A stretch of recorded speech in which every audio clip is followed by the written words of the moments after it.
Hello everyone, welcome to my channel or welcome back. For today I will be providing a little taste of the current Astro Forecast, diving into a more intuitive aspect of it. Yes, it is me, Empress Arcana, your Empress, wanting to talk about the energetic influences from these astro bodies, not to be confused with astral and bodies, because that can lead to other topics of interest not relevant to today's intuitive astro forecast. Either way, guys, so I have my notes here, my pseudo script, if you will, and I will read it to you guys. I hit my thingy. Ow. Either way, it's still going to be kind of, I don't want to be all stiff and whatnot. I want to make sure that I give my opinions where I feel like, despite having my notes in front of me about the matter, I wanted to do a more like in-depth astro forecast, but it seems that from my notes, we're going to just cover Venus stationing direct, Jupiter's going retrograde tomorrow, a little bit about Mercury retrograde in its current sign of Virgo, well, in the sign of Virgo currently, and the moon in Taurus. So that'll be that. Let's get intuitive. All right. All right, so let's begin by rejoicing, for Venus is now stationed direct in the sign of Leo. Yes, I mean, Venus has been in Leo for a couple of months, right, guys? Okay, yeah. Anyway, we've had quite some time to look over the main themes of love, abundance, what it means to us. How do we continue to implement what we've learned as well? And by the way, if you guys hear the frogs in the background, I'm very sorry. There is an infestation of them ever since all the rain that has come through. Yeah, it's disgusting. Going outside to do anything, it's a pond, bruh. Anyway, so the forecast. Now, Venus being in Leo during the retrograde period, it was a time to look within, really put your feelings for these matters into perspective. Now, with Venus stationed direct, you can take action if so inclined. Leo is flashy and loud, wanting the attention with the best intention. Intention. I swear, I every time I say this, I'm like, did I say it right? I am such a spaz, forgive me. But yes, with the best intention, especially in regards to love. Venus in Leo is a time to feel this love deep within the heart. Know your true worth.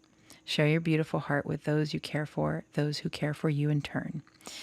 Now, depending on the house in your natal chart, the influence of this loyal, loving lion could have affected you in a particular area of life.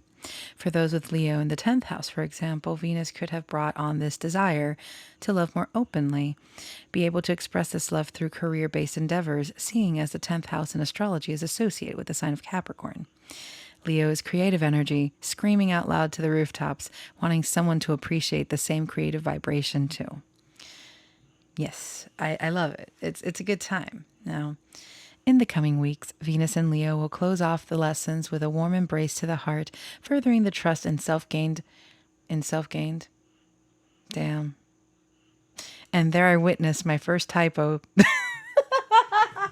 Hey man, you guys are gonna get like the uncut version. I don't care. Like, it was me.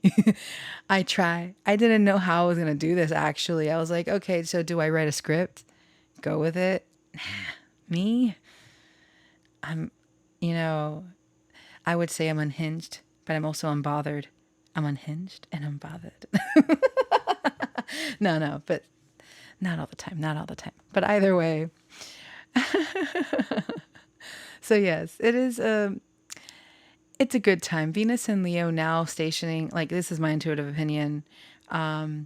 It's clearing the air. It's trusting yourself more after this retrograde. It's understanding that this love that you hold within in whatever aspect, wherever Venus is transiting in your chart currently, wherever your Leo is, your Leo house, that influence is, it's helping you see where you are worthy of this energy of love in that like whether it be the 10th house of career or it be the 8th house of like intimacy, other people's possessions, the taboo, the occult, and so forth. So depending on that. All right, my notes, where art thou? Because I already had a typo. I don't trust myself. I should have checked twice, but something told me F it. Okay. Where was I? Oh, yes, the flowery writing, the beautiful warmth of Venus and Leo, reminding you of how important you are to those dear to you. I feel such a sensuality in the weeks ahead because of Venus being in Leo. And I know personally because Venus in Leo, I have Venus in Leo in my own natal chart. She loves so much in very many creative ways. I have recently learned to accept these energies within myself, not ignoring my own wants and needs. I feel with the lessons of the retrograde, it was important. I got tongue tied. I'm sorry. I'm such a mess. Anyway, the Venusian energy will shift. The Venusian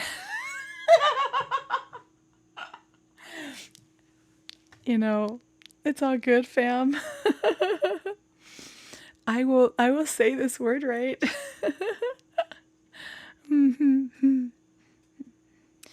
The Venusian energy will shift come October 8th, where Venus enters the sign of Virgo. That will put Venus in a position to be more analytical when it comes to love.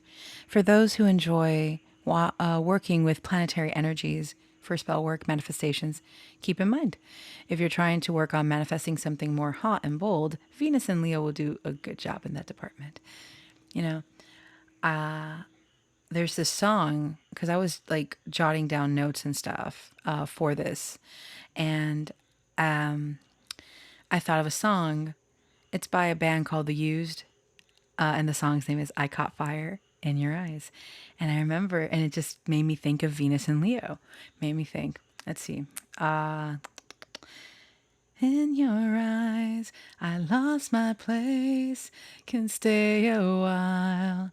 And I'm melting in your eyes like my first time that I caught fire. Just stay with me, lay with me now. Yeah. I love that song. It's good. Good time. So made me think of Venus and Leo. Yeah. Okay, so while Venus in Virgo is more reserved, the boldness hides away to plan for the harvest in the days ahead. Each sign in particular planets will shine differently, which I believe is beautiful as well, Every sign has its, perks and strengths. We've got strengths and weaknesses, but in regards to Venus, the planet of love and abundance, think of what the sign is known for. So how will that astrological sign supplement the planet Venus? And how can they work together with those energies, right? All right, so moving right along.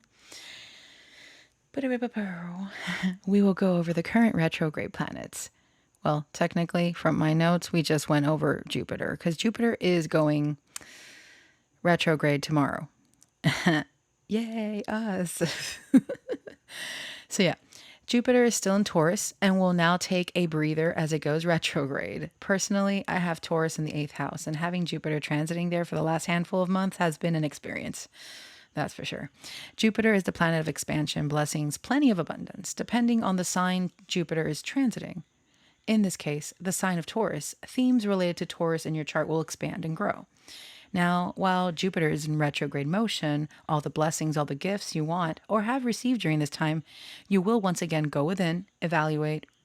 This doesn't mean there won't be further blessings, not at all. It means you are taking the time to understand these concepts better. So Taurus makes you go through all the senses. Jupiter heightens this, heightens the house it is transiting. Let's use mine as an example because why not? So my Taurus is in the eighth house of death, rebirth, taboos, sex, and other people's possessions. Originally ruled by Scorpio. Using this information, I think back to what Taurus means to me, how it works with the energy of my eighth house.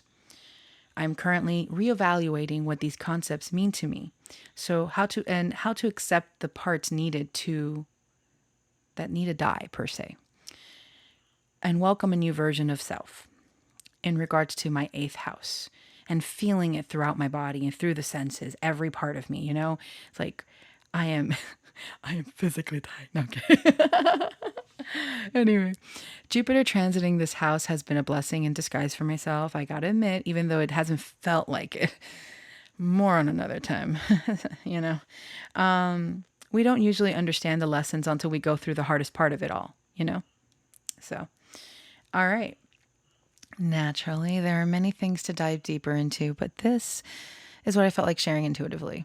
For the rest of the retrogrades, we still have Mercury in Virgo, using the same energy to go within in terms of communication, being absolutely strategic of what you're saying, thinking, bringing to life to your world. Mercury in Virgo, retrograde or not, is a wonderful time to organize projects, the way you express yourself, plan all of it. Now, on the 15th of September, Mercury will station direct once more. We will still have one more Mercury retrograde for the year, and that I believe is in December, and then it'll station direct beginning of January. All right, that leaves us with 1, 2, 3, 4, 5. Yes, 5 planets retrograde. Yay! Whoopsie doozies. Yes, so once Mercury stations direct, we will have 5 planets retrograde. So yes, once Mercury leaves the chat, stationing direct to fulfill some task they left on. Oh my God. Can you imagine? Mercury goes retrograde but left their stove on this whole time. Bruh. Mercury's going to be upset when they get back home. Wow. It's like, my house is on fire.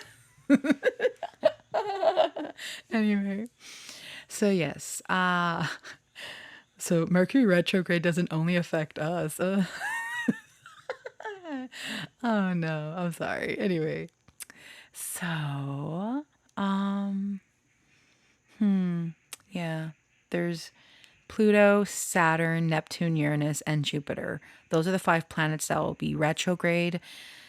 For the rest, well, oh my God, those frogs.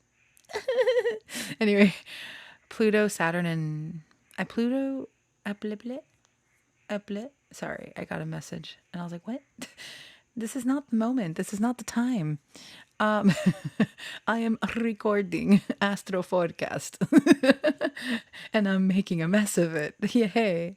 No, but Pluto, I forgot the dates. I don't have the dates with me because I have it all in my notes, but we'll discuss more retrogrades another time. I feel like we got to shift gear here because I don't want to talk any more about retrogrades. That was not the purpose of this forecast. I really tried.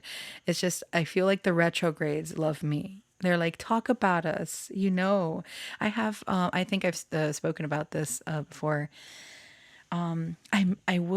I don't mind doing a separate video on that, but I need a rest from the retrograde energy.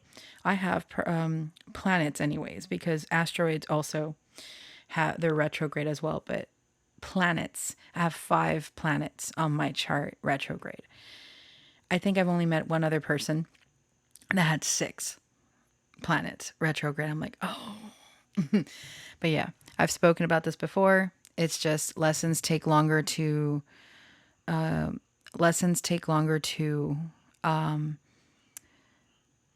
hit, to settle. Like, you can be in your later years and that's when the lesson of those planets really hits you. But at the same time, it's very cautionary energy. It's with retrogrades, it's like, okay, you are more cautious than taking action because you're going within, because that's what a retrograde does. That period of time, you're like going within and like, oh, so it's less taking action and more retrospection and going within and stuff.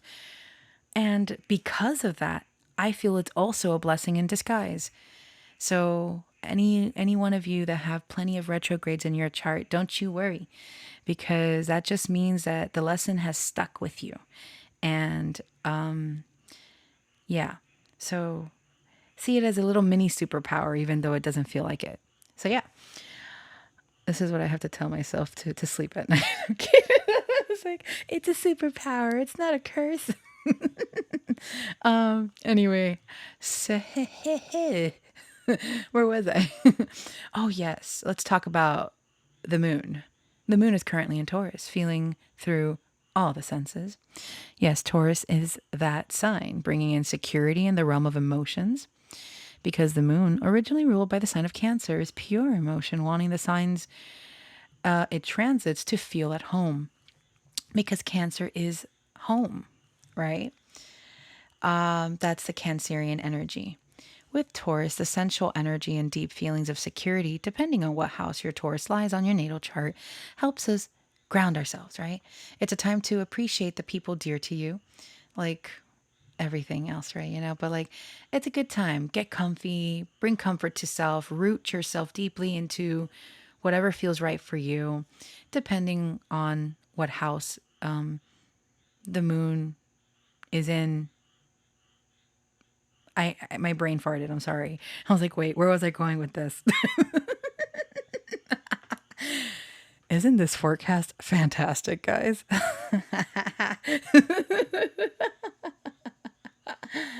My brain just. Oh my gosh. No, but seriously, Taurus energy is very hard-headed, but dedicated as well. All the earth signs are. They're just in different ways. They show their earthly energy, just like each of the other elements. But with Taurus, it's that desire for comfort and security. And I can definitely see that with Cancerian energy as well. So with the moon being in Taurus, there is that, like, just take it easy. You know, treat yourself with like a nice bath or just to feel through the senses, like aromatherapy, whatever like makes you feel good right now because of the moon's energies. And I believe, yeah, I'm sorry again. I don't know where I was going with that, but yeah, that's it. Oh, sorry. Oh my God. I'm so sorry. I moved the mic. This is a disaster on wheels, but you know what? It was worth a shot. Uh, anyway, like I said, this was, a test run for future intuitive astro forecasts and other astrology projects that I might dive into. I hope you enjoyed this even a little. I was a little bit silly, but you know what? There's nothing wrong with silly. I mean, I'm just trying to not focus on the frogs, just croaking at all hours of the day and night.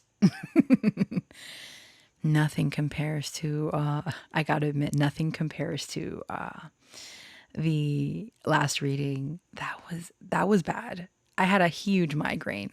That was like, yo, those frogs need to shut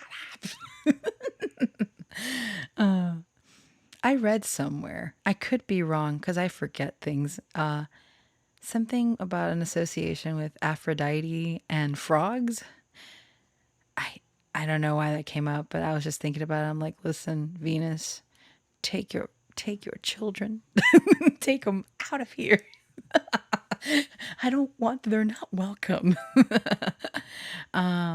Anyways, looking forward to exploring more astrology topics and stuff. I have a lot of things I've been planning. Just taking it easy though.